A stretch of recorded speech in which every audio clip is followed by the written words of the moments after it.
تمام صدائے مدینہ کی جو ٹیم ہے اس کا شکریہ ادا کرتا ہوں کہ ذکر حسین کے لیے انہوں نے مجھ جیسے حقیر اور عاجز کو چنا ہے۔ اللہ رب العزت ان کو دونوں جہانوں میں سعادت عطا فرمائے۔ آقا کریم صلی اللہ علیہ وآلہ وسلم جن کے لیے فرمائے سیدہ شباب اہل الجنہ، ادھر فرمائے کہ یہ جنتی جوانوں کے سردار ہیں، اور ساتھ یہ بھی فرمائے اللہ میں ان دونوں سے محبت کرتا ہوں، فَأَحِبَّهُمَا وَحُبَّ مَن يُحِبُّهُمَا، الہی تو ان دونوں سے محبت کر اور جو بھی قیامت تک ان سے محبت کرے گا تو اس سے بھی محبت کر۔ سبحان اللہ، سبحان تو اللہ۔ یہ ان عظیم ہستی حضرت امام حسین آغاز گفتگو اس سے کرتے ہیں کہ سیدنا امام حسن رضی اللہ تعالیٰ عنہ آپ کا وصال مبارک ہوا، اس چیز کی طرف نہیں جاتے کہ کس نے زہر دیا۔ اتنی تاریخ کہتی ہے کہ آپ کو زہر خارنی سے آپ کا وصال ہوا۔ اللہ اکبر۔ امام حسن جب اس دنیا سے تشریف لے گئے تو ایک معاہدہ طے ہوا تھا حضرت امیر معاویہ کے درمیان اور حضرت امام حسن کے درمیان کہ جب یہ آپس میں ختم ہو جائے گا کام، یہ صلح والا ہے، تو پھر جب آپ کا جو دور حکومت ہے، دور خلافت ہے، وہ ختم ہو جائے گا تو اس وقت اس کے بعد یہ سارا سلسلہ اہل بیت کی طرف منتقل ہو جائے گا۔ تو ایک تو یہ بات سب سے پہلے میں نے گفتگو آگے کرنی ہے اس میں کہ امام حسین کا یہ جتنا بھی سارا سفر ہے مدینہ سے مکہ اور مکہ سے کوفہ اور پھر یہ سارا جتنا یہ کربلا واقعہ ہوا، اس میں تعلق اقتدار کا نہیں تھا۔ حضرت امام حسین جو گئے ہیں یہ اقتدار کے لیے نہیں گئے بلکہ دین کی سر بلندی کے لیے گئے ہیں، دین کی اشاعت کے لیے گئے ہیں، حق کی اشاعت کے لیے گئے ہیں اور اپنے نانے کی دین کی ترویج کے لیے گئے ہیں۔ یہ بالکل آپ نے صحیح کہا ہے۔ آج کل یہ پروپیگنڈا کیا جاتا ہے پراپر، جس میں کہا جاتا ہے کہ یہ دو شہزادوں کی جنگ تھی اقتدار کے لیے۔ بالکل ایسی یہ بات غلط ہے۔ ہم تو مطلب کہ یزید جو ہے شہزادہ تو کیا، ہم تو اسے مسلمان بھی نہیں سمجھتے۔ کہ حضرت امام حسین رضی اللہ تعالیٰ عنہ جب سامنے آئے اس حیثیت سے کہ حضرت امام حسن شہید ہو چکے ہیں، تو کوفہ کا جو ایک آپ کے سامنے جو منظر تھا اس میں یہ تھا کہ حضرت علی کوفہ میں ہی شہید ہوئے۔ حضرت امام حسن کے متعلق جو پروپیگنڈا کیا گیا یہ بھی یہی تھا کہ کوفہ کے لوگوں نے ہی کیا۔ تو لوگ یہی کہتے تھے کہ کوفہ کے لوگ، مشہور یہ کہاوت ہے کہ الکوفی لا یوفی، کہ کوفی وفادار نہیں ہے۔ حضرت امام حسین رضی اللہ تعالیٰ عنہ 4 شخص ہیں جن سے یزید کے لیے بیعت طلب کی گئی اور جن کا بڑا خطرہ تھا اس معاملے میں کہ یہ بیعت یزید نہیں کریں گے۔ سیدنا امام حسین رضی اللہ تعالیٰ عنہ اور حضرت عبداللہ بن زبیر اور اسی طرح حضرت عبد الرحمن بن ابی بکر اور حضرت عبداللہ بن عمر، اور یہ چاروں جو ہیں یہ حضرت عبد الرحمن بن ابی بکر سیدنا صدیق اکبر کے بیٹے ہیں، حضرت عبداللہ بن عمر حضرت عمر کے بیٹے ہیں، سبحان اللہ، حضرت عبداللہ بن زبیر حضرت زبیر بن عوام کے بیٹے ہیں۔ اور یہ زبیر بن عوام کیونکہ عشرہ مبشرہ میں سے 4 صحابہ کی شانیں زیادہ بیان ہوتی ہیں، نبی علیہ السلام نے حضرت زبیر بن عوام کے لیے فرمایا ہر نبی کے لیے ایک حواری ہوتا ہے، ایک مددگار اور دوست ہوتا ہے، اور میرا حواری زبیر ہے۔ سبحان اللہ۔ تو یہ عشرہ مبشرہ میں حضرت زبیر بن عوام ہیں، ان کے بیٹے ہیں عبداللہ بن زبیر۔ اور پھر امام حسین کو کون نہیں جانتا، وہ سیدنا علی رضی اللہ تعالیٰ عنہ کرم اللہ تعالیٰ وجہ الکریم آپ کے صاحبزادے ہیں، اور آقا کریم صلی اللہ علیہ وآلہ وسلم پیاری لخت جگر حضرت سیدہ طیبہ فاطمہ زہرا رضی اللہ تعالیٰ عنہا کے لخت جگر ہیں۔ تو ان سے بیعت کے لیے کہا گیا۔ ولید اس وقت حکمران تھا، گورنر تھا مدینہ کا، اس نے رات کے وقت ہی ان کو طلب کیا، اپنے بلایا کہ او دارالخلافہ میں تم سے کام ہے، کیونکہ یہ سیانے لوگ تھے، دانا لوگ تھے۔ انہوں نے کہا کہ یقیناً بات ایسی ہی ہے کہ خلیفہ وقت جو ہے وہ انتقال کر گئے ہیں اور ہمیں دوسرے خلیفہ کی بیعت پر مجبور کیا جا رہا ہے۔ تو حضرت عبداللہ بن زبیر سے مشورہ کیا گیا۔ حضرت عبداللہ بن عمر جو تھے وہ ایک مسجد میں ایک کونے میں رہنے والے آدمی تھے، ان کا یعنی کہ اس معاملے میں کوئی نہیں تھا، انہوں نے کہا بس جو بھی کرتا ہے کرنے دو۔ حضرت عبد الرحمن بن ابی بکر جو تھے ان کا ذکر اس وجہ سے نہیں ہے کہ وہ پہلے ہی وفات پا گئے تھے، لیکن اپنی زندگی میں بیعت انہوں نے بھی نہیں کی۔ بس وہی بات ہے، جن کی صحبت، جنہوں نے حضور علیہ السلام کی صحبت اختیار کی، وہ کیسے ان کے کہنے پہ بیعت کر سکتے تھے؟ اور پیچھے رہ گئے حضرت عبداللہ بن زبیر اور حضرت امام حسین۔ انہوں نے جب آپس میں مشورہ کیا تو باہم یہی طے پایا کہ ایسا کرتے ہیں کہ کیونکہ یہ ہمیں بار بار مجبور کریں گے بیعت پر، تو ایسا کرتے ہیں کہ ہم یہاں سے کوچ کر جاتے ہیں مکہ شریف کی طرف۔ اب وہ کتنی دردناک کہانی ہے۔ سیدنا امام حسین رسول مکہ سے مدینہ آتے ہیں، جب مدینہ آتے ہیں تو مدینہ والے آپ کو جگہ دیتے ہیں، آپ کے لیے آسانی پیدا کرتی ہیں آقا کریم صلی اللہ علیہ وسلم، اور آج انہی کے نواسے کو مدینہ سے کوچ کرنے پر مجبور کیا جا رہا ہے۔ یہ بڑی ایک عجیب داستان ہے کہ جب حضرت امام حسین رضی اللہ تعالیٰ عنہ وہاں پر آقا کریم کے روضے پر گئے تو آپ سوچیں، اندازہ کریں کہ وہ کیا سما ہوگا اور کس حیثیت سے آپ نے سلام کیا ہوگا کہ یا رسول اللہ، ممکن ہے کہ اب اس کے بعد حسین واپس آپ کے روضہ پر سلام کے لیے حاضر نہیں ہو۔ اور جب اپنی امی سیدہ فاطمہ الزہرا رضی اللہ تعالیٰ عنہ کے مزار پر گئے تو آنسو بہاتے رہے، کافی دیر تک آنسو بہانے کے بعد پھر واپس تشریف لائے اور مکہ شریف کی طرف کوچ کا ارادہ فرمایا۔ مولا حسین نے جس طرح مدینہ شریف سے مکہ کی طرف ہجرت کی روانگی تھی، ایک عام حاجی اگر یہ زائر مدینہ ہو، اس کے لیے مدینہ چھوڑنا اتنا مشکل ہوتا ہے، تو جو مولا حسین تو مدینہ میں رہے، ان کا بچپن وہاں گزرا، ان کے لیے کس قدر مشکل تھا، یہ ذرا ناظرین کو بتائیے گا۔ حضرت امام حسین رضی اللہ تعالیٰ عنہ جو مدینہ کی گلیوں میں کھیلے ہیں، ان گلیوں سے ان کی یادیں وابستہ ہیں، اور فقط یادیں ہی وابستہ نہیں ہیں بلکہ اس جگہ پہ حضرت سیدہ فاطمہ الزہرا رضی اللہ تعالیٰ عنہ، آپ کی پیاری ماں، ان کا مزار مبارک ہے، آپ کے عزیز اقربا، آپ کے تعلق دار جنت البقیع میں دفن ہے، اور باقی تو چھوڑیں، آپ کے پیارے نانا اس مدینہ میں تشریف فرما ہے۔ تو یہ کیفیت وہی سمجھ سکتا ہے کہ جو وہاں پہ گیا ہے اور جب وہ واپس آنے لگا ہے تو اس کی جو کیفیت ہوتی ہے اس سے کئی گنا زیادہ امام حسین کی کیفیت۔ تو جب آپ وہاں سے آئے تو میں نے جیسے عرض کیا کہ اتنا روئے کہ جس جگہ پہ آپ روئے وہ زمین ساری تر ہو گئی۔ یہ بھی کڑوا گھونٹ امام حسین رضی اللہ تعالیٰ عنہ نے امت کی بھلائی کے لیے۔ بے شک۔ جب آپ وہاں سے مدینہ سے مکہ کی طرف تشریف لے گئے تو یہی ارادہ تھا کہ امن کا شہر ہے، قرآن نے اللہ نے ارشاد فرمایا قرآن میں، وَمَن دَخَلَهُ كَانَ آمِنًا، جو اس میں داخل ہو گیا وہ امن میں آ گیا۔ اور جب کوفیوں کو پتہ چلا کہ امام حسین مکہ کی طرف کوچ کر گئے ہیں، عراقیوں کو، تو انہوں نے ایسا کیا کہ انہوں نے اپنے جو ہے وہ خطوط لکھنے شروع کر دی امام حسین کو، جس میں انہوں نے یہ لکھا، سب کا مفہوم تقریباً ایک ہی ہے کہ ہمارا جو امیر ہے وہ فوت ہو گیا ہے، آپ کے علاوہ ہم کسی کو امیر تسلیم نہیں کرتے، ہمارے دل آپ کی محبت میں پاگل ہوئے ہیں، آپ تشریف لے آئیں، ہم آپ کے ہاتھ پر بیعت کریں گے۔ تو جب آپ نے ایسے خطوط پڑھے تو آپ نے ارادہ کیا کہ وہاں پر حالات معلوم کرنے کے لیے حضرت سیدنا مسلم بن عقیل رضی اللہ تعالیٰ عنہ کو بھیجا جائے۔ اب جب حضرت مسلم بن عقیل رضی اللہ تعالیٰ عنہ کو مکہ سے روانہ کیا گیا کوفہ کی طرف، جب وہاں پر آپ مکہ سے کوفہ کی جانب روانہ ہوئے تو حضرت مسلم بن عقیل رضی اللہ تعالیٰ عنہ وہاں کوفہ کے اندر جب پہنچے تو حالات کیونکہ فی الفور جو تھے نا وہ بگڑے نہیں تھے، کیونکہ اس وقت کوفہ کے گورنر تھے نعمان بن بشیر رضی اللہ تعالیٰ عنہ، یہ صحابی رسول ہیں۔ جب وہاں پر حضرت مسلم بن عقیل کوفہ میں آئے تو کوفہ میں آنے پر آپ نے کئی چیزوں کو دیکھا کہ کوفہ والے سارے آپ کی بیعت کر رہے ہیں۔ تاریخ کے اندر آتا ہے کہ پہلی مرتبہ آپ کے ہاتھ پر جو بیعت کی وہ 5000 لوگوں نے کی، پھر یہ تعداد کم نہیں ہوئی بلکہ بڑھتی گئی، اور مختلف روایات ہیں تاریخ کی، ان میں سے ایک میں ہے کہ 16000 بندوں نے بیعت کی، اور ایک میں یہ ہے کہ 20000 بندوں نے کوفہ کے آپ کے ہاتھ پر بیعت کی، اور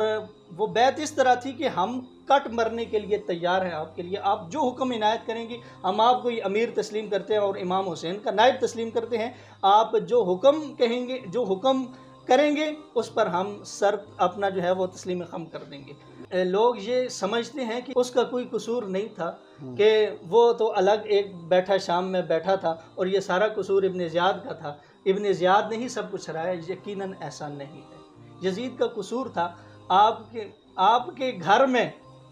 کوئی کام ہو تو آپ کو پتہ ہوتا ہے کہ میرے گھر میں یہ کام ہو رہا ہے، اور یزید کی حکومت میں کام ہو رہا ہے اسے پتہ نہیں تھا۔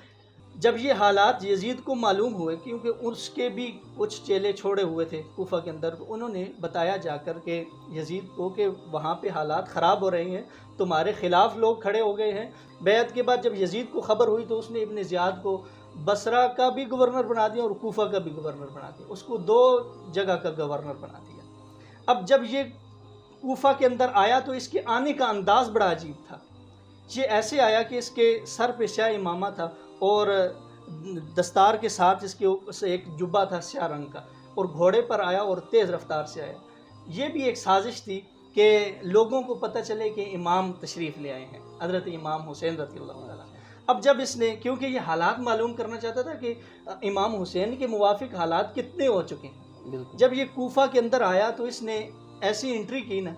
تو اس وقت کوفہ کے جو لوگ تھے وہ سلام علیکہ یا امام، سلام علیکہ یا امام، ایسے الفاظ بولے تو اس کو خطرہ پڑ گیا۔ اب اس کے جو دوست احباب تھے ان میں سے ایک نے لوگوں سے کہا کہ سائیڈ پہ ہو جو، یہ عبید اللہ ابن زیاد تمہارا امیر المومنین ہے۔ جو یزیدی فوج ہے اس میں سب سے گندا کریکٹر جو ہے نا وہ 2 لوگوں کا ہے، ایک شمر کا اور دوسرا ابن زیاد کا۔ یہ 2 لوگ اتنے گندے ہیں کہ یزید تو تھا ہی نا، لیکن جو ہر چیز میں امام حسین کی جو دشمنی میں پیش ہیں وہ یہ 2 لوگ ہیں، ایک شمر اور دوسرا جو ہے وہ ابن زیاد۔ وہ بھی وقت ہے کہ امام مسلم بن عقیل رضی اللہ تعالیٰ عنہ کے ساتھ 20,000 لوگ تھے، اور وہ بھی وقت تھا کہ آپ کے ساتھ ایک بندہ بھی نہیں تھا۔ جب کوفیوں نے وہاں پر ان کے جو امارات تھے انہوں نے اپنے عزیزوں کو، دوستوں کو، رشتہ داروں کو سمجھایا کہ حکومت کے خلاف ہونا میں تمہاری بے عقلی ہے، تمہاری ناکامی ہوگی، تو ان میں سے ان کے جو دوست تھے وہ آہستہ آہستہ نکلنا شروع ہو گئے۔ آپ نے جب نماز مغرب سے پہلے آپ کے ساتھ 30 آدمی تھے، جب آپ نے نماز مغرب کے لیے سلام پھیرا تو ایک آدمی بھی نہیں تھا، آپ کے ساتھ کوئی ایسا آدمی بھی نہیں تھا کہ جو آپ کو کوفہ کا رستہ بتاتا۔ جو ابن زیاد تھا اس نے یہ چیز کی تھی اور مشہور کیا تھا کہ میں اس کو انعام و اکرام سے نوازوں گا کہ جو یہ بتا دے کہ مسلم بن عقیل کہاں ہے۔ یزیدی فوج نے حضرت مسلم بن عقیل پر پتھراؤ کیا، آپ کے سامنے کے دانت شہید ہو گئے اور آپ کا یہاں سے خون کا فوارہ نکلنے لگا۔ جب وہ آپ کو گرفتار کر کے ابن زیاد کے محل کے باہر لے گئے نا، تو آپ نے ایک یزیدی فوجی سے پانی مانگا۔ اب جب پانی مانگا تو وہ اتنا خون آپ کا بہہ رہا تھا کہ وہ پانی پی نہ سکے، بڑی مشکل سے آپ نے وہ پانی نوش فرمایا۔ عمر بن سعد کو جب بلایا، اس سے کہا کہ میں تم سے کچھ چیزوں کا مطالبہ کرتا ہوں، کیونکہ مجھے پتہ ہے کہ ابن زیاد مجھے چھوڑے گا نہیں، یہ مجھے شہید کر دے گا، تو تم ایسا کرنا کہ جب میں شہید ہو جاؤں، ایک تو یہ ہے کہ میری لاش اس سے لے کے اچھے طریقے سے دفنا دینا، دوسرا کچھ درم یہ کوفیوں کے میرے اوپر قرض ہیں، یہ ایسا کرنا کہ تم لوٹا دینا، اور تیسری یہ میری وصیت یاد رکھنا کہ امام حسین جو ہیں ان کو میں نے خط لکھ دیا ہے کہ آپ کوفہ تشریف لے آئیں، یہاں کے حالات سازگار ہیں، وہ چل چکے ہوں گے، ان کی طرف قاصد بھیج دینا کہ آپ تشریف نہ لائیں، یہاں کے حالات بہت ناگفتہ بھی ہیں، کیونکہ یہ باتیں راز کی تھیں۔ عمر بن سعد سے اکیلے میں انہوں نے بات کی، اور یہ ایسا راز افشا آدمی تھا، اس نے فوراً ابن زیاد سے یہ باتیں کر دی۔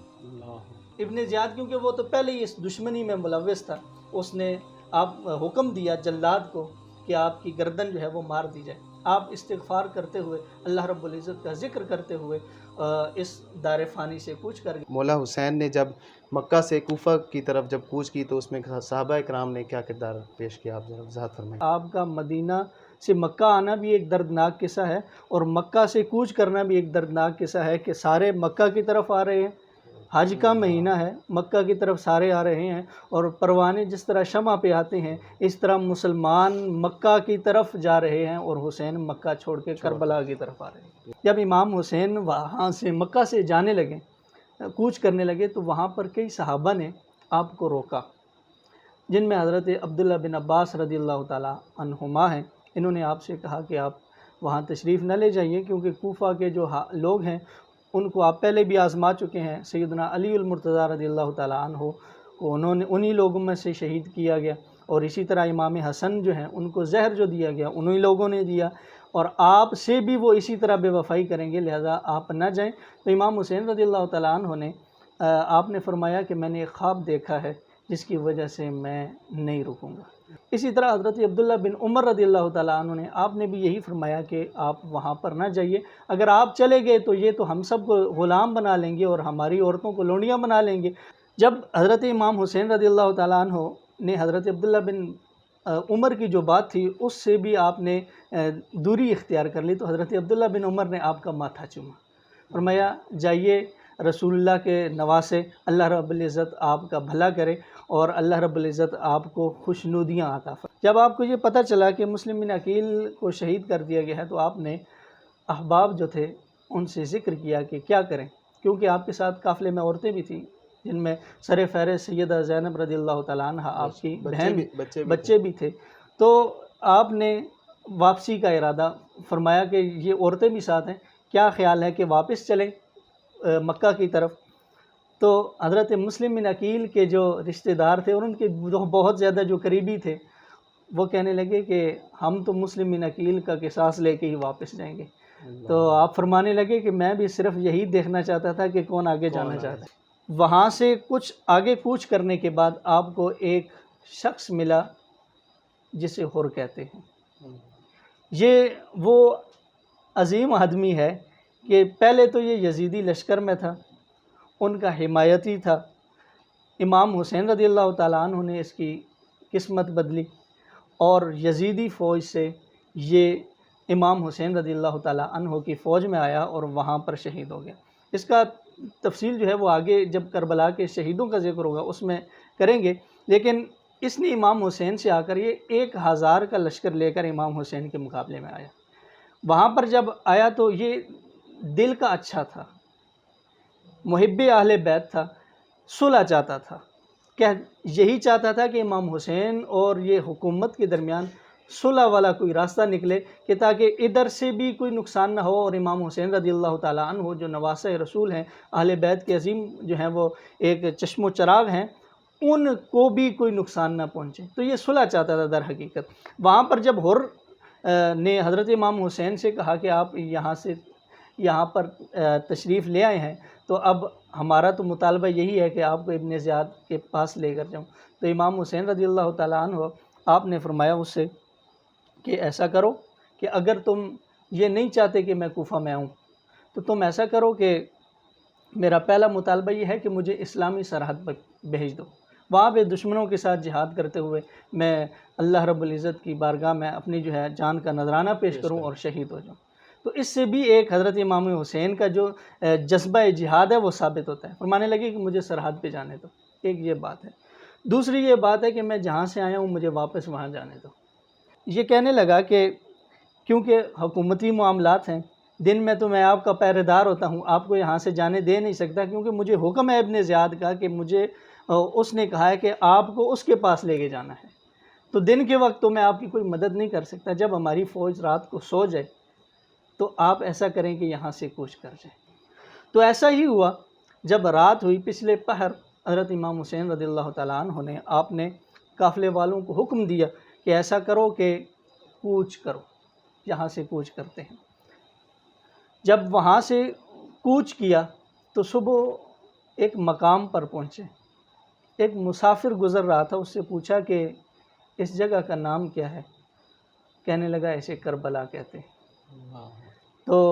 مورخین لکھتے ہیں کہ امام حسین رضی اللہ تعالیٰ عنہ نے اپنے رفقا سے فرمایا کہ یہیں پہ اپنے جو ہے وہ خیمے ہیں یہیں پہ لگا لو اور یہیں پہ پڑاؤ کرو۔ تو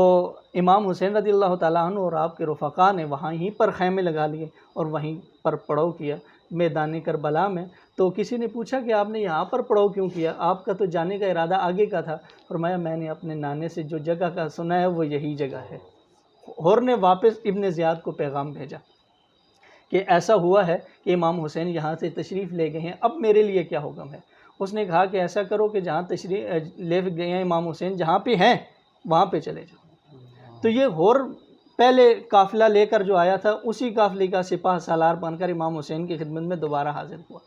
ان کا دل نہیں تھا کہ جنگ ہو نواسۂ رسول کے ساتھ، تو پیچھے سے ابن زیاد کو خبر پہنچی، اس نے عمر بن سعد کو لشکر ترتیب دے کر سپاہ سالار بنا کر امام حسین رضی اللہ تعالیٰ عنہ کے مقابل بھیج دیا۔ حضرت امام حسین رضی اللہ تعالیٰ عنہ نے ان سے کہا کہ ایسا نہ کرو، اس کی اطاعت نہ کرو کہ جو ظالم ہے، جو جابر ہے،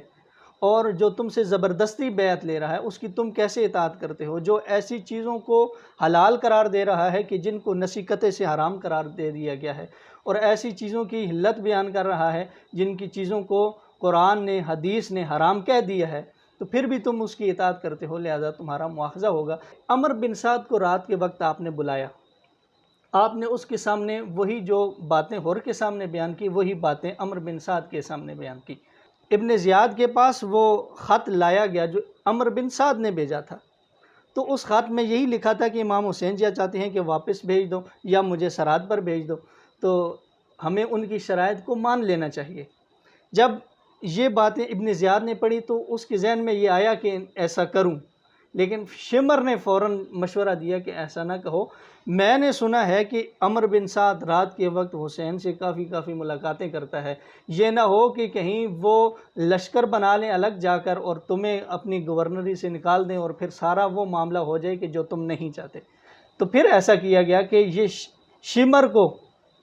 وہاں پر بھیجا گیا عمر بن سعد کو پیغام دینے کے لیے، یعنی یہ قاصد بھیجا گیا، اور کہا گیا اس میں عمر بن سعد کو کہ امام حسین رضی اللہ تعالیٰ عنہ کے ساتھ جنگ کرو، لڑو، امام حسین کو شہید کرو، اگر نہیں کرتے ایک تو تم اس گورنری سے جاؤ گے، اور دوسرا یہ ہوگا کہ میں سپاہ سالاری جو ہے وہ شمر کے ہاتھ میں دے رہا ہوں اور یہی سب کچھ کرے گا۔ جب یہ شمر وہاں پہ پہنچا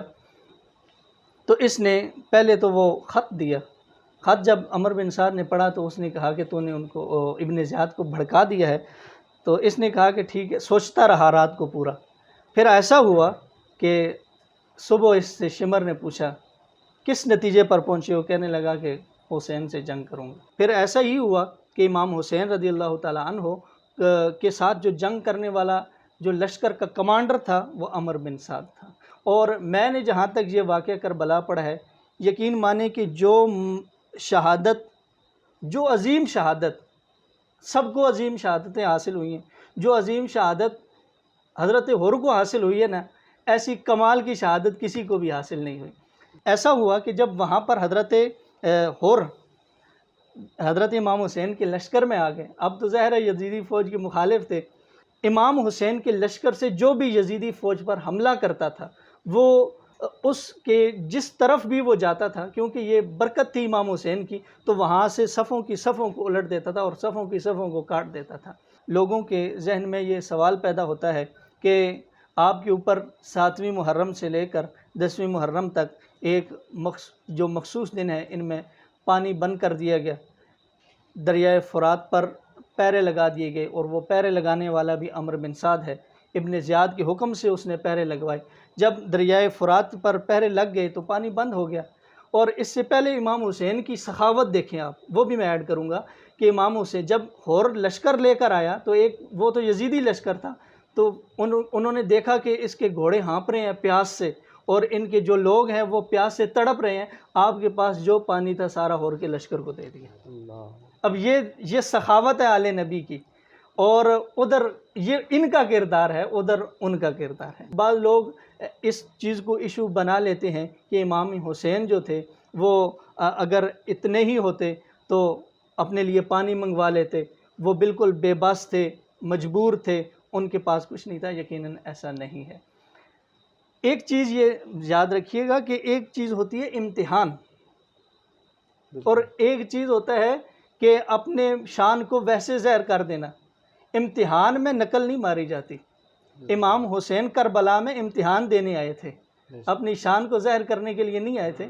آپ کے سامنے اعزاء و اقرباء کا کٹ جانا، آپ کے سامنے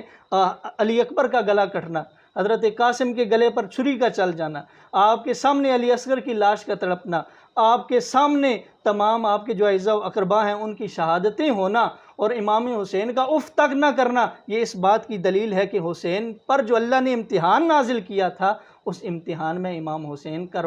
کامیاب ہو کر دار عقبہ کی طرف تشریف لے گئے ہیں۔ تو جب حضرت ہور پھر تمام کے بعد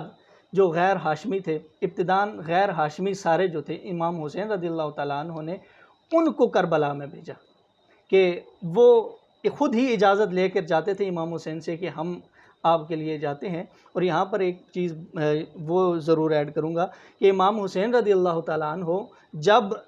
آپ سے کوئی اجازت لیتا تو آپ کہتے کہ فلاں کو جانے دو، تو وہ کہتا کہ نہیں میں جاؤں گا، وجہ یہ ہے کہ میں آپ کے اعزاء و اقرباء کو، آپ کے تعلق داروں کو اپنی آنکھوں سے کٹتا ہوا نہیں دیکھ سکتا۔ واقعہ کربلا میں حضرت ہور نے جو کردار ادا کیا، جب وہ امام حسین کی طرف سے لڑے تو اس طرف سے لڑنے پر ایسا ہوا کہ یزیدی فوج کو تو یہ جانتے ہی تھے، تو جس طرف سے حضرت ہور گزرتے گئے وہاں سے کاٹتے کاٹتے چلے گئے۔ آخر میں بات کروں گا کہ حضرت ہور کی شہادت بڑی کمال کی ہوئی، جیسے میں نے پہلے ذکر کیا کہ جب ان کو زخم لگے نا، ایک شقی نے ان کو نیزہ مارا، زخمی ہو گئے، نڈھال ہو گئے، گر گئے۔ جب گرے تو امام حسین رضی اللہ تعالیٰ عنہ ان کو پکڑ کر لے کر آئے، اور جب لے کر آئے تو اپنے وہ تمام گناہ جو امام حسین کی مخالفت میں کیے تھے نا، وہ سارے امام حسین کے گود میں سر رکھ کر یاد کرنے لگے۔ اور جب گود میں سر رکھ کے یاد کرنے لگے تو امام حسین آگے سے فرمانے لگے،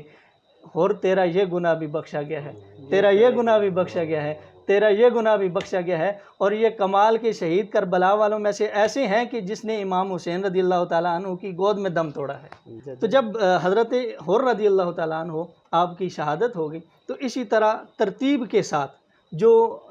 سارے تھے غیر ہاشمی، ان کی شہادتیں وہاں پر ہوتی رہیں۔ اس کے بعد ہاشمی جو تھے ان کی شہادت ہوئی۔ ہاشمیوں میں سے حضرت علی اکبر رضی اللہ تعالیٰ عنہ نے امام حسین سے شہادت کی اجازت مانگی۔ یہ علی اکبر وہ ہیں، ان کے بارے میں تاریخ یہ کہتی ہے کہ ان کی شکل آقا کریم صلی اللہ علیہ وآلہ وسلم سے ملتی ہے۔ جب آپ نے اجازت طلب کی تو امام حسین نے اپنے چہرے پر آنسو لاتے ہوئے اجازت دے دی۔ جب اجازت دے دی تو آپ فرمانے لگے کہ میں تو اجازت دیتا ہوں، جاؤ زینب سے اجازت لے لو کہ جس پھپھی نے تجھے ماں کی طرح پالا ہے۔ حضرت زینب سے اجازت لینے کے لیے گئے، فرمایا پھپھی جان آپ سے ایک کام ہے، ایک چیز طلب کرنا چاہتا ہوں۔ تو حضرت زینب فرمانے لگی بیٹا کیا چیز طلب کرنا چاہتا ہے، آج تک تو نے کوئی مطالبہ ہی نہیں کیا۔ تو فرمانے لگے نہیں مطالبہ ایسا ہے کہ جو آپ دے سکتی ہیں۔ تو آپ نے فرمایا کیا ہے وہ؟ کہنے لگیں کہ مجھے شہادت کے لیے اجازت دی جائے، مجھے ان کے ساتھ لڑنے کی اجازت دی جائے۔ تو آپ نے اپنے چہرے پر آنسو لاتے ہوئے، دردناک نظروں سے دیکھتے ہوئے اور دردمندانہ دل سے آپ نے ان کو اجازت دے دی۔ جب علی اکبر وہاں پر کربلا میں گئے تو یزیدی فوج بھاگنا شروع ہو گئی، لیکن آپ واپس آ گئے۔ واپس آ گئے تو آپ نے پوچھا حضرت امام حسین نے کہ بیٹا واپس کیوں آئے ہو؟ کہنے لگے کہ مجھے پیاس نے تڑپا دیا ہے۔ آپ نے اپنی سوکھی ہوئی زبان نکالی، امام حسین نے حضرت علی اکبر کے منہ میں رکھ دی، اور آپ نے اس مزے اور لطف والی زبان کو چوسا، اور چوس کر جب آپ، وہ بھی سوکھی ہوئی تھی، جب آپ چوس کر واپس گئے تو آپ نے پھر حملہ کر دیا۔ اور دوبارہ جب حملہ کیا تو وہ عمر بن سعد اپنے لشکر سے کہنے لگا کہ یاد رکھو یہ کوئی اور نہیں ہے، یہ علی کا نواسہ ہے، حسین کا بیٹا ہے۔ یہ نہ ہو کہ کہیں تم سارے بھاگنے پر مجبور ہو جاؤ اور اس کے ہاتھوں سارے قتل ہو جاؤ، لہذا اس کا گھیراؤ کرو اور اس پر پتھراؤ کرو اور نیزوں کی بارش کرو اور تلوار سے چھلنی کرو، ورنہ ایسا ہوگا کہ یہ سب کو بھاگنے پر مجبور کر دے گا۔ تو پھر ایسا ہی ہوا، آپ نے جب ان کی صفوں کو توڑا، جو سامنے آیا اس کو قتل کرتے گئے، تو آپ کا گھیراؤ کر لیا گیا۔ آپ کو ہر طرف سے نیزے بھی مارے گئے، برچھیوں کے زخم آپ کے جسم پر آئے، آپ کے اوپر تیروں سے حملہ کیا گیا، تلوار کے زخم آپ کو لگے، اور بالآخر آپ نے اپنے بابا جان کو آواز دی کہ اب میں آخری لمحوں میں ہوں، آئیں اور مجھے اپنے پاس لے جائیں۔ تو جب حضرت امام حسین رضی اللہ تعالیٰ عنہ آپ نے یہ آواز سنی تو آپ وہاں پر تشریف لے گئے. اس سے پہلے کہ آپ کچھ کہتے آپ کی روح قفس عنصری سے پرواز کر گئی تھی. حضرت امام حسین رضی اللہ تعالیٰ عنہ وہاں کربلا سے آپ کو پھر لے کر آئے، اور یہ بھی ایک ترتیب تھی کہ جس بھی شہید کو آپ لے کر آتے آپ سامنے سب کے رکھ دیتے تھے، اور جب بھی کوئی شہید ہوتا تو اس کے بعد آسمان کی طرف نگاہ اٹھا کے ہاتھ اٹھا لے کے دعا کرتے کہ الہی اگر اپنے نانے کے دین کے لیے تجھے یہ قربانی منظور ہے تو حسین ایسی کئی قربانیاں دینے کے لیے تیار. حضرت قاسم جو حضرت امام حسن رضی اللہ تعالیٰ عنہ کے بیٹے ہیں، یہ میدان کربلا میں گئے، اور ان کی عمر کے بارے میں مختلف روایات ہیں. بعض میں یہ ہے کہ 18 سال آپ کی عمر تھی، اور بعض یہ کہتے ہیں کہ آپ کی 22 سال عمر تھی. بہرحال حضرت امام حسین رضی اللہ تعالیٰ عنہ سے اجازت لینے کے لیے گئے تو امام حسین رضی اللہ تعالیٰ عنہ آپ نے فرمایا کہ تو میرے بھائی کی نشانی ہے، تجھے میں اجازت نہیں دیتا. تو حضرت امام قاسم جو تھے، حضرت امام حسن کے بیٹے، ان کے بازو پہ ایک تعویذ بندھا ہوا تھا. تو حضرت امام حسن نے یہ حکم عنایت فرمایا تھا حضرت قاسم کو کہ جب بھی تیرے چچا پر کوئی مصیبت آئے تو اس تعویذ کو کھول کے پڑھ لینا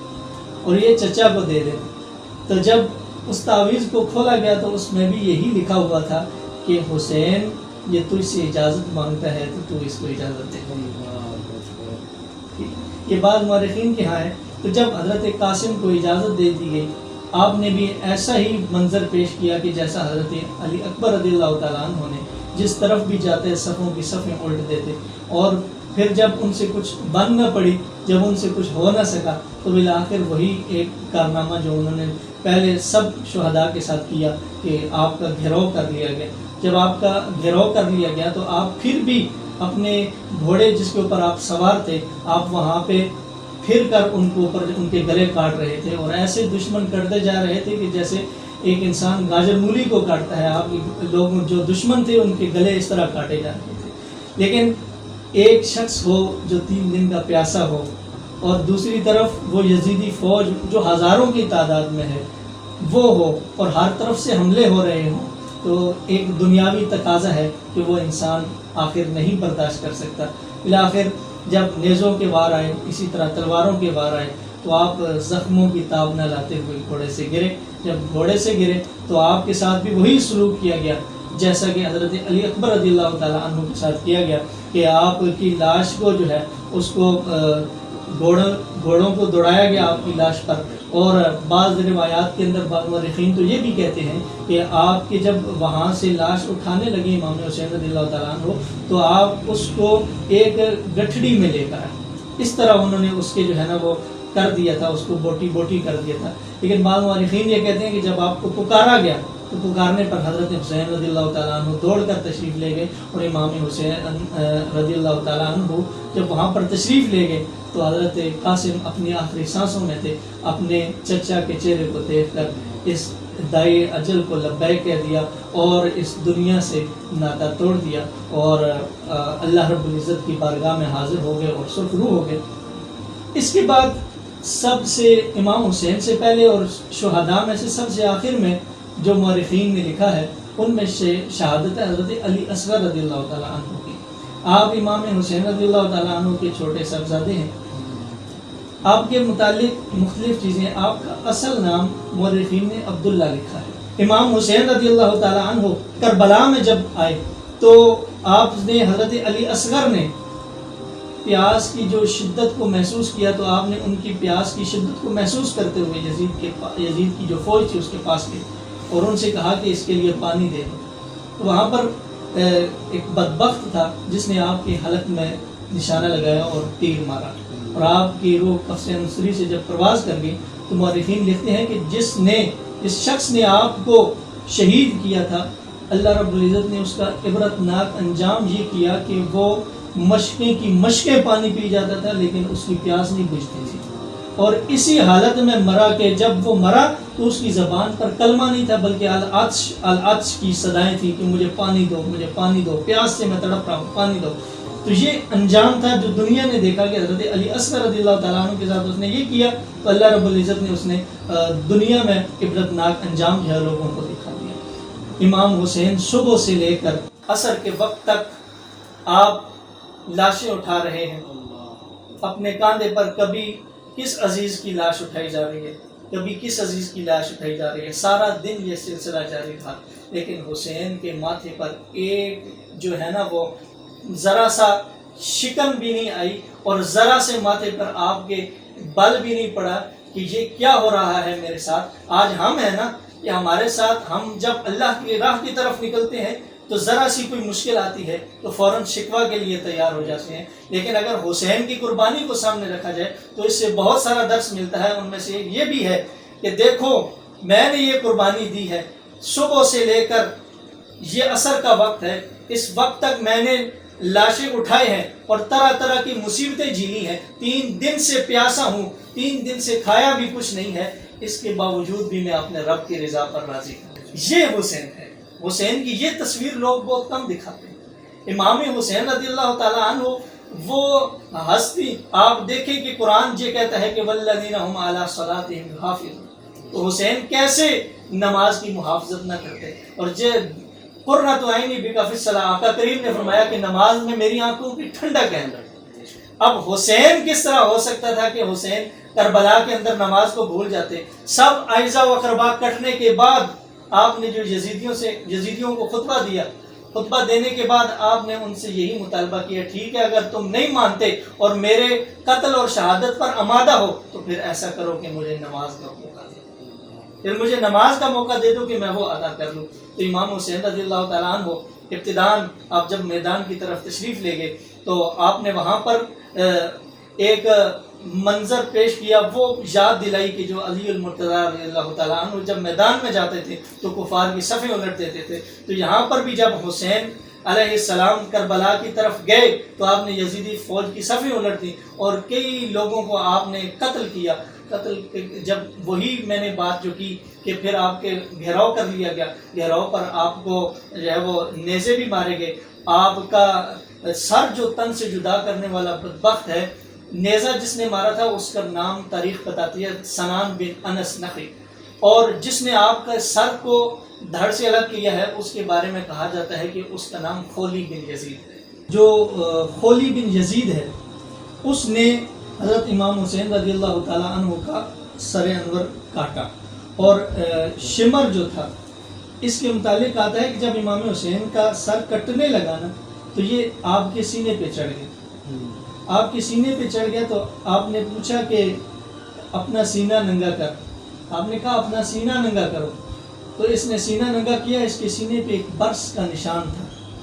تو آپ نے فرمایا ہاں اب مجھے اگر شہید کرنا چاہتا ہے تو کر دے، میں نے اپنے نانے سے سنا ہے کہ تجھے شہید کرنے والا ایسا شخص ہوگا کہ جس کے سینے پہ برس کا نشان ہوگا۔ حضرت ام سلمہ والی حدیث ہے، آقا کریم صلی اللہ علیہ وآلہ وسلم پریشان ہے، حضرت ام سلمہ نے پوچھا یا رسول اللہ کیوں پریشان ہے؟ فرمایا یہ میرا جو بیٹا ہے حسین یہ کربلا میں ایسی جگہ پہ شہید ہوگا جسے کربلا کہا جاتا ہے، اور آپ نے فرمایا جبریل نے مجھے مٹی لا کے دی ہے، جب یہ مٹی خون ہو جائے گی اس وقت حسین شہید ہو جائے گا۔ آقا کریم کے علم پر بھی قربان جائیں، حضور کی اور بھی ازواج آپ کے پاس تھی، لیکن نبی علیہ السلام نے یہ مٹی حضرت ام سلمہ کو دی۔ آقا کریم کا علم تھا کہ آپ کو پتہ تھا کہ جب حسین شہید ہوگا تو اس وقت حضرت ام سلمہ زندہ ہوں، یہ بھی ایک علم تھا۔ تو یہ ساری چیزیں ترتیب بار حضور نبی علیہ السلام کو بھی امام حسین کی شہادت کا پتہ تھا، حضرت علی کے بارے میں جیسے بیان کیا کہ ان کو بھی حضرت حسین کی شہادت کا پتہ تھا، اسی طرح حضرت فاطمہ الزہرا رضی اللہ تعالیٰ عنہ آپ کو شہادت کا پتہ تھا، حضرت سیدنا امام حسن کو آپ کی شہادت کا پتہ تھا، لیکن یہ اور امام حسین کو خود اپنی شہادت کا پتہ تھا۔ میں نے جیسے بیان کیا کہ آپ کو خواب آئے اور رسول اللہ صلی اللہ علیہ وآلہ وسلم نے خواب میں کہا کہ جو سفر جس کے لیے تم جا رہے ہو اس سفر میں تمہیں شہید کر دیا جائے گا، تو وہی خواب جو تھا وہ آپ شروع میں نہیں بتانا چاہتے تھے، تو جب آپ شہید ہونے لگے تو اس وقت آپ نے اپنا خواب ظاہر کیا کہ وہ خواب یہ تھا کہ مجھے اپنے نانے نے یہ خواب میں آ کے بتایا ہے کہ حسین جس سفر پر تو اب جا رہا ہے اس سفر میں تجھ کو شہید کر دیا جائے گا۔ وہ سر انور آپ کا نیزے کی نوک پر ہے، جسم کربلا میں پڑا ہوا ہے، تو قرآن کی یہ تفسیر امام حسین نے اس وقت کی کہ لا تقولوا لمن يقتل في سبيل الله اموات اور لا تحسبن الذين قتلوا في سبيل الله امواتا، یہ تفسیر اس وقت ظاہر ہوئی کہ جب حسین کا سر نیزے پر ہے اور جسم کربلا میں ہے، تو ایک قاری تلاوت کر رہا ہے کہ ان اصحاب الکہف والرقیم کانوا من آیاتنا عجبا، کہ یہ اصحاب کہف جو ہے ان کا واقعہ یہ عجیب واقعوں میں سے ایک عجیب نشانیوں میں سے ایک نشانی ہے۔ تو امام حسین کے سر انور سے آواز آئی کہ اب تک تو وہ واقعہ جو اصحاب کہف کا تھا وہ بڑی عجیب اللہ کی نشانیوں میں سے ایک نشانی تھا، لیکن اب سے قیامت تک کے لیے حسین کا واقعہ جو ہے یہ بڑی عجیب نشانیوں میں سے اور بڑی عجیب قصوں میں سے ہے۔ تو یہ گویا کہ اس آیت کی تفسیر بیان کر رہا ہے کہ شہید کا سر قلم بھی ہو جائے، جسم کئی گنا دور پڑا ہو، جسم کربلا میں ہے، سر گلیوں میں گشت کر رہا ہے، تو اس سے یہ بات ثابت ہوتی ہے امام حسین یہ لوگوں کو بتانا چاہتے ہیں کہ اگر اللہ کے لیے، اس کی رضا کے لیے، اس کی خوشنودی کے لیے تم اپنا سر تن سے کٹواؤ گے تو پھر تم مرو گے نہیں بلکہ قیامت تک کے لیے ہمیشہ زندہ ہوگے۔ امام حسین رضی اللہ تعالیٰ عنہ کربلا کے اندر نہ ہی لاچار تھے، نہ ہی مجبور تھے، نہ ہی بے بس تھے، اور نہ ہی آپ ایسے تھے کہ کچھ کر نہیں سکتے تھے۔ آپ چاہتے تو بہت کچھ کر سکتے تھے، اور کیونکہ حقیقت یہ ہے کہ آپ اولیاء کے سردار کے بیٹے ہیں، آپ ولیوں کے سردار کے بیٹے ہیں، اور جو ولایت تقسیم کرنے والی ماں ہے سیدہ فاطمہ زہرا رضی اللہ تعالیٰ عنہا، ان کے آپ صاحبزادے ہیں، تو کیسے ہو سکتا ہے کہ وہ کائنات کو تو فیض دیتی پھریں لیکن اپنے بیٹے کو کچھ نہ دیں؟ تو یہ ایک بات ذہن نشین رہے کہ لاچار حسین نہیں ہے، بے بس حسین نہیں ہے، مجبور حسین نہیں ہے۔ آج امام حسین کو مجبور، لاچار، بے بس پیش کیا جاتا ہے، ایسا نہیں ہے۔ اس کی وجہ در حقیقت یہ بنتی ہے کہ ہم یزید کو زیادہ ظالم ثابت کریں، ایسا نہیں ہے، وہ ظالم تو ویسے ہی ثابت ہے، وہ یزید پلید ویسے ہی پلید ہو گیا ہے۔ اس کے لیے امام حسین کو بے بس ہم ثابت نہیں کریں گے۔ امام حسین کا جو مرتبہ اللہ رب العزت نے بلند کیا وہ تو شہادت سے پہلے بھی امام حسین کا مرتبہ بلند تھا، اور پھر شہادت کے بعد آپ تسلیم و رضا کے مقام پر فائز تھے، اور فائز ہونے کے بعد جب شہید ہوئے تو اللہ نے آپ کے مرتبے کو 2 گنا کر دیا، اس کے ہی گنا بڑھا دیے۔ حضرت امام حسین رضی اللہ تعالیٰ عنہ آپ کے بارے میں آتا ہے کہ آپ کا ایک مرید تھا جن، جس کا بعد مورخین نے جعفر نام لکھا ہے، وہ آپ کے پاس آیا اور اس نے 2 چیزیں پہ اس نے کہا کہ آپ ایسا میں کر سکتا ہوں کہ آپ فرات پر جائیں اور وہاں پر تلوار آپ کی چلے گی، وار میرے ہوں گے، آپ کو پانی دیا جائے گا۔ دوسرا یہ ہے کہ مجھے اللہ نے اتنی طاقت دے رکھی ہے کہ اگر میں وہاں سے کھدائی کر کے لاؤں تو فرات کربلا سے نکلے گی۔ تو آپ نے فرمایا نہیں، تو یہ طاقتیں جو مجھے بتا رہا ہے نا، میں اگر دعا کروں تو اللہ حوض کوثر کربلا سے جاری کر دے۔ فقط کربلا میں یزید نے ظلم نہیں کرائے بلکہ واقعہ حرہ ایک پیش ہے جسے واقعہ حرہ سے بھی موسوم کیا جاتا ہے۔ یہ واقعہ تھا کہ مدینہ شریف میں اس نے چڑھائی کی، 3 دن کے لیے مدینہ کو مباح قرار دیا اپنی فوج کے لیے، اور مسجد نبوی کے اندر انہوں نے گھوڑے باندھے۔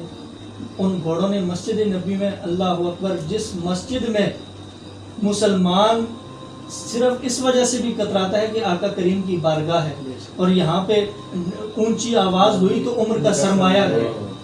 تو اس مسجد میں آقا کریم کی بارگاہ جو ہے،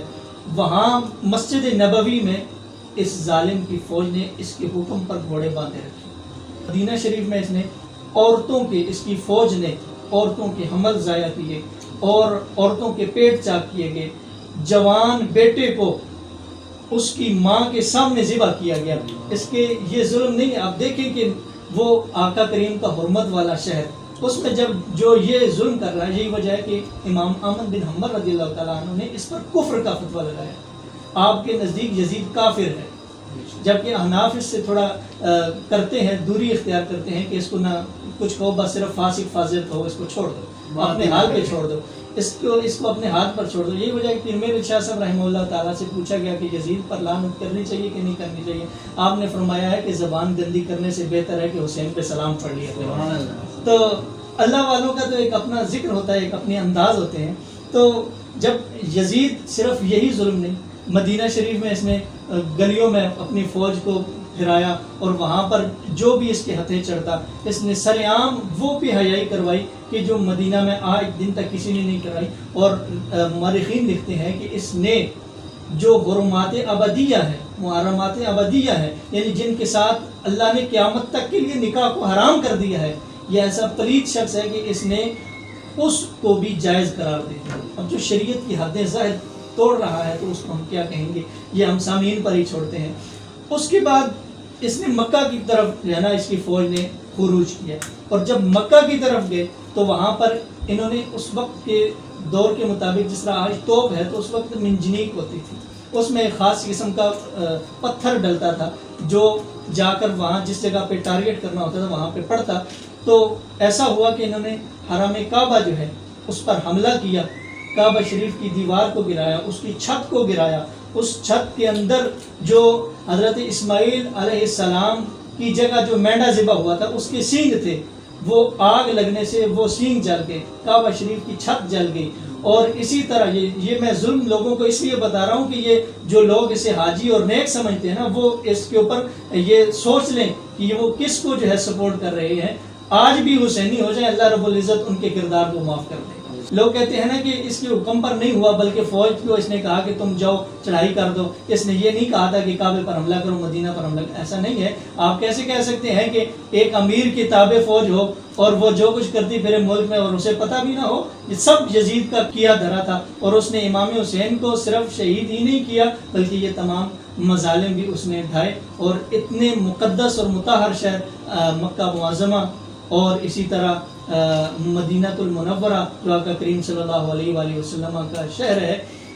اس کو بھی ان کی حرمتوں کو عزتوں کو اس نے پامال کیا ہے. امام احمد بن حنبل رضی اللہ تعالیٰ عنہ اسے کافر اس وجہ سے کہتے ہیں، وہ فرماتے ہیں کہ میرے پاس اس کی کفر کی دلیلیں ہیں، ساری دلیلیں میرے پاس موجود ہیں جس وجہ سے میں اسے کافر سمجھتا ہوں. اور احناف کہتے ہیں کہ تمام دلیلیں وہ جو ہیں اس کے کفر پر دلالت نہیں کرتی بلکہ فسق اور فجور پر دلالت کرتی ہیں. لہذا ہمارے نزدیک فاسق فاجر تو ہے لیکن کافر نہیں ہے. بہرحال وہی میں نے جو بات کی کہ یہ ایسا پلید شخص ہے کہ جو اتنی بھی حرمتیاں کر رہا ہے، تو اس کو جو شخص اب بھی گلے لگاتے ہیں تو وہ اپنے ایمان کا سودا کر رہے ہیں اور اپنے ایمان کو بیچنے کی کوشش کر رہے ہیں. اللہ رب العزت سے یہ دعا کرنی چاہیے کہ اللہ رب العزت ہمیں حسینی رکھے، اللہ رب العزت ہمیں اسی حسینیت میں جو زندگی باقی ہے وہ ہماری حسینیت میں کٹے، اور امام حسین کا ذکر اور چرچا کرتے ہوئے اللہ رب العزت کی بارگاہ میں ہم جائیں، اور میدان حشر میں اور میدان محشر میں اللہ رب العزت ہمیں ان کے غلاموں میں شامل فرما کر جنت میں داخل کرائے.